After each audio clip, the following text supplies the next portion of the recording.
Hello everyone, this is Greg Dog from Hoofhearted here at BABSCon 2018, here with the lovely Kelly Sheridan. Hello! How are you doing today? I'm very well, thanks. Very good. If you don't know, Kelly is the voice of Starlight Glimmer, as well as many others. And we've had an interview with her before, about 2 years ago, at the same con right here. But this time around, we're going to ask some more intriguing questions, perhaps to capture the audience's attention and have some fun. Ooh, I'm intrigued. So, expanding off of something we actually had in your previous interview was that you have a big love for conservation and love for the environment and stuff like that. I do. Is there anything that has recently caught your attention that you'd like to talk about, or just that really captivates you, something like that? Oh gosh, I mean, where do you start? So much going on in the world, right? Yeah. And without trying to be too controversial in Sure. a format like this, but sorry, I'm totally drawing a blank. It is fine. I know I put you on the spot with that one right off the start, didn't I? I'm just being careful about what I say because a few things did come to mind right away. Well, if there's anything you ever want cut too, I can just be like, okay.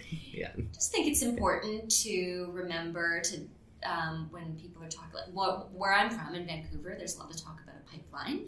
Of course. Yes. And it's just important to think of greater consequences and the impacts of something like that happening, not just 10 years in the future, but 100 years in the future, 200 years in the future. And so I just like to remind people of that. Sure. I'm diplomatic here. And the other weird thing I was reading about the other day is that there's a cholera outbreak in herring eggs. Where I'm really? From. Mm-hmm. Well, that's off the coast of Vancouver Island. Oh, goodness. So that's something I've been noticing more and more, is that marine wildlife is becoming increasingly impacted. It's true. So that's something for people to be mindful of in terms of sustainable practices and also in terms of what kind of products go into the ocean, because it all ends up there eventually. It's true. We take showers and we do all the other stuff, and none of that goes away.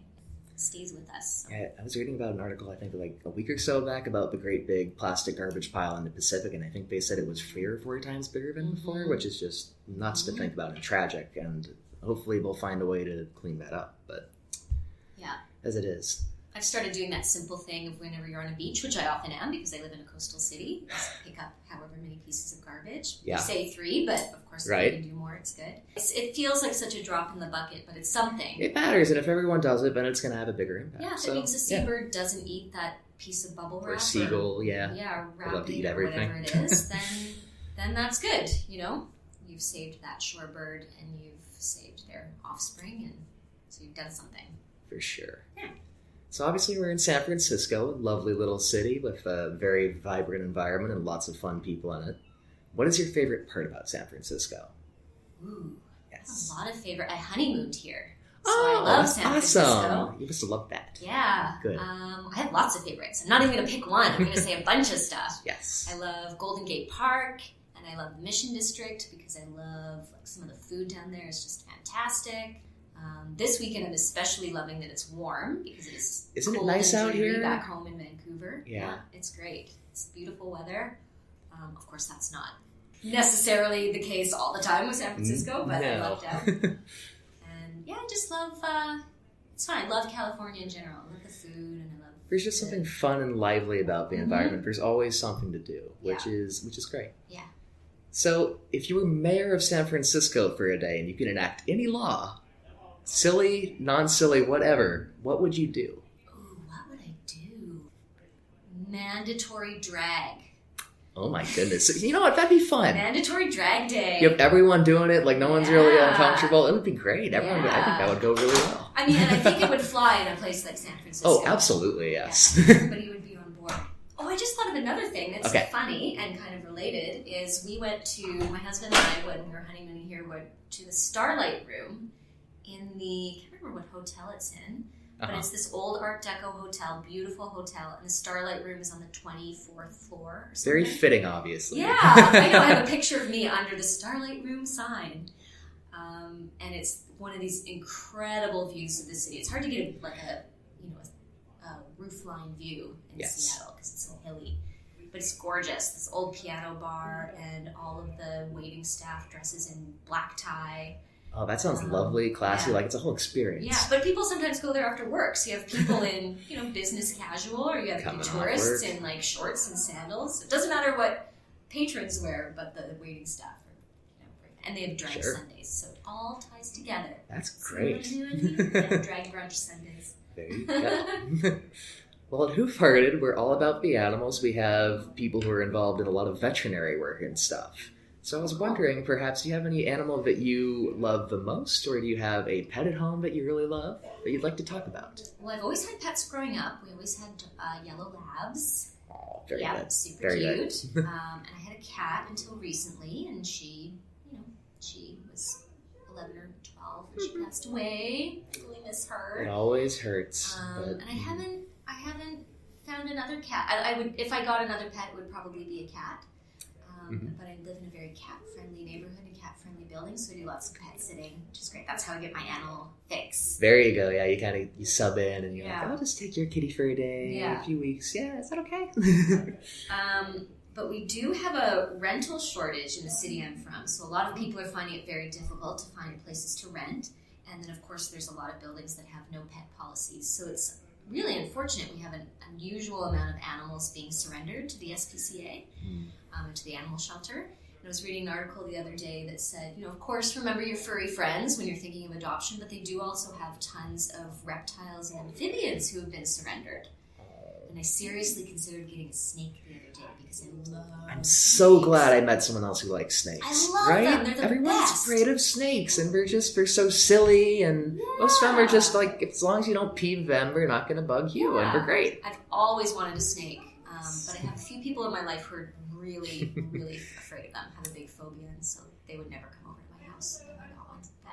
That's the same case with a friend of mine. She wants a tarantula. Yeah. And we have friends who are actophobics, and we're like, no, can you not do that? I know. You got to make the tarantula go away when I come over, so I don't know about that. I really considered, could I have a snake and put it in a room and just not tell people I have one? Yeah. And if they don't know, what they don't know won't. Oh, it's just a prop. If it starts moving, it's a robotic timed snake. Yeah. But one of these people is my mother-in-law, so it's a gamble I probably shouldn't take. Yes. Yeah.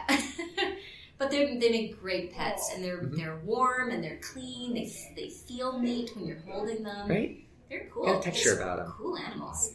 I'm trying to go into exotic animals veterinary work, so I'm glad to hear you just gave a great PSA for people who are like, ooh, snakes and reptiles. So absolutely, yeah. Remember your amphibian reptile friends when you're thinking of adopting a pet. They can be just as lovely as pets. Yeah, exactly. Less fur. Yeah. Don't smell. Yes. Great. So are you familiar with The Room, perhaps, the infamous Tommy Wiseau movie?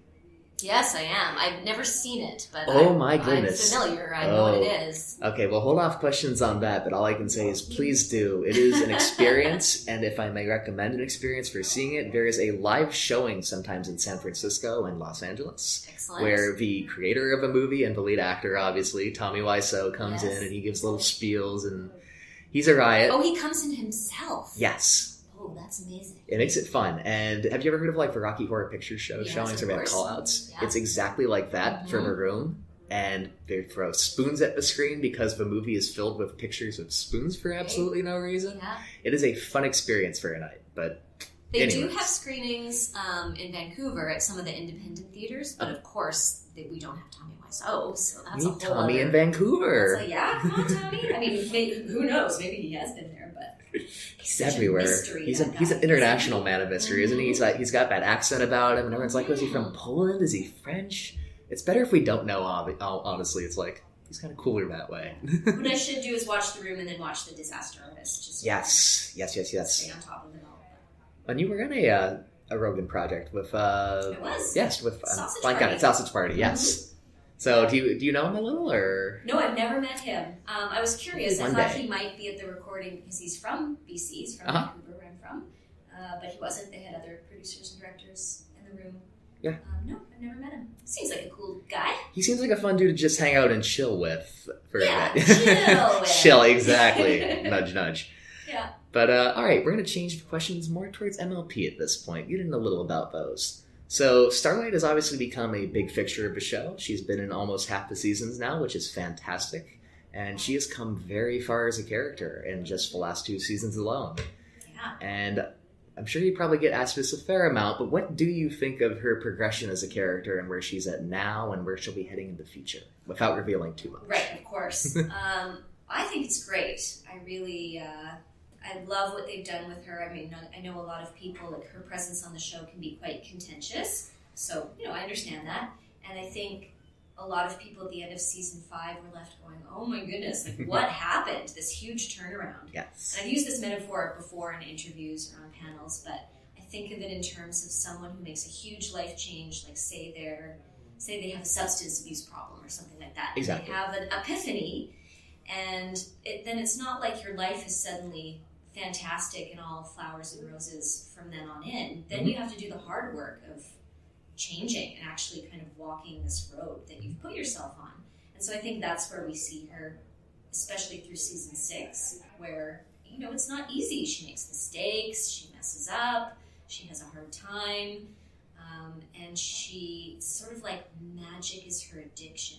Right? It is. She kind of relapses, if you will. She has She's relapses, like, yeah. And she has to learn, so that's never been her problem, is being a powerful magician. Obviously, she's very good at that, but she has a hard time with is solving problems without magic and compromising and getting along with other creatures and ponies. Yeah. And so that, I think, was really exciting for me in season 6 to have all those moments. And I'm really glad they wrote her that way, not just, I've changed my mind. I'm a goody-goody now. Everything's fine. To see her make friends and to see the type of friends she chooses. I love the interaction she has, because we're not the typical friendship interactions we see with, like, the main 6 or some of the other shows you see on TV for kids. Like, it's very real, it feels like. You can kind of relate to it, and it's very, I can kind of have, like, a friend like that. Yeah, and it's great to see her make these connections with all these interesting ponies. You got Trixie, you got Maud, and you've got Thorax, and it's just a whole mix of these diverse cast of characters, and I really love that. Yeah, so. And I think every person has had a type of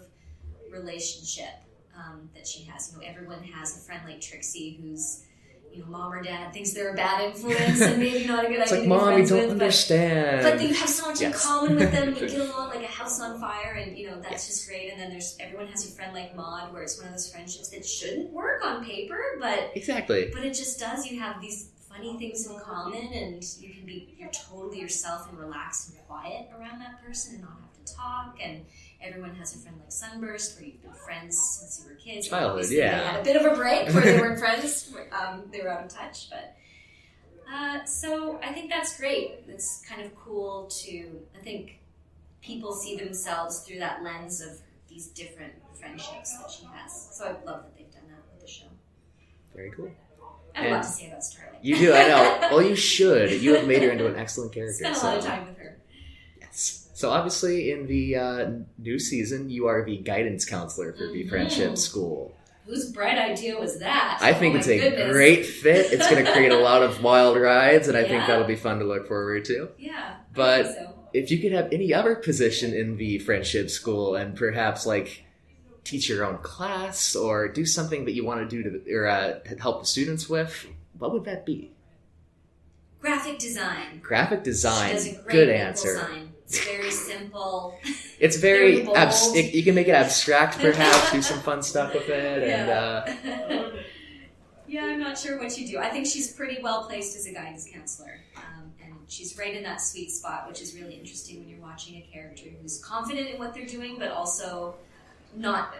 She's sort of confident at times, and then sort of insecure at times. So that's going to make for some interesting moments and interactions, I think. Yeah, and when she's helping all these new ponies and other creatures with becoming friends, and she's been in that spot before where she had trouble making friends, and she's there now. It kind of fits really well, doesn't it? Yeah, I agree. And Starlight's that person you want to have around who always says the tricky thing, always says the difficult thing, exactly, the thing that people don't want to hear. And you really need that sometimes. Yeah. All right, so that will wrap up our interview. Before we go, do you have any closing words? My closing words are: be nice to each other, be kind to each other, watch ponies. I don't know.